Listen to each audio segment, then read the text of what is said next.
ಸಂಘಟನೆಯಿಂದ ಹೋಗಿ ಅವಕಾಶ ಮಾಡಿಕೊಡಿ ಅಷ್ಟೇ.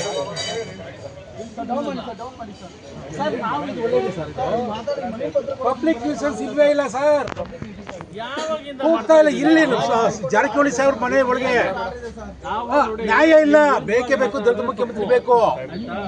ನ್ಯಾಯ ಕೇಳ್ತಾ ಇಲ್ಲ, ಮನವಿ ಕೊಡ್ತೀವಿ ಅಷ್ಟೇ. ಅದೇ ಸರ್, ಗಲಾಟೆ ಇಲ್ಲ, ಗಲಾಟೆ ಮಾಡಿದ್ರೆ ಅರೆಸ್ಟ್ ಮಾಡಿ, ಹೇಳಿ ವಿರೋಧ ಮಾಡಿದಾಗ ಅರೆಸ್ಟ್ ಮಾಡಿ, ಗಲಾಟೆ ಮಾಡಿದ್ರೆ ಅರೆಸ್ಟ್ ಮಾಡಿ. ನಾವು ಇಲ್ಲಿ ಸರ್ ಇಲ್ಲ ಇಲ್ಲ ಇಲ್ಲ, ಮತ್ತೆ ಯಾರಿಗೆ ಕೇಳೋದು ನಾವು? ಅಲ್ಲ ಮತ್ತೆ ಯಾರಿಗೆ ಕೇಳೋದು? ಮತ್ತೆ ದಲಿತ ಮುಖ್ಯಮಂತ್ರಿ ಯಾರು ಮಾಡ್ಬೇಕಂತ ಕೇಳ್ಬೇಕು. ನಮ್ಮಲ್ಲಿ 9, ಹೌದು ಸರ್, 9 ಜನ ಕೇಳಿ ಜಾತ ಎಲ್ಲ ನಾವು ಕಾಲ್ನಡಿಗೆನಲ್ಲಿ ಹೋಗ್ತಿದೀವಿ.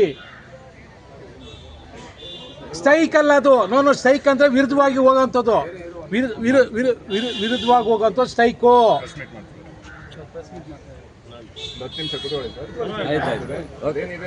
ಸರ್ ನಾವು ಕೂಗೋದಿಲ್ಲ ಸರ್, ಅಲ್ಲಿ ಹೋಗಿ ಅವ್ರ ಮನೆ ಒಳಗಡೆ ದಲಿತ ಮುಖ್ಯಮಂತ್ರಿ ಬೇಕು ಅಂತ ಹೇಳಿ ಮನವಿ ಪತ್ರ ಕೊಡ್ತೀವಿ. ಮನವಿ ಪತ್ರ ಇಲ್ಲಿದೆ.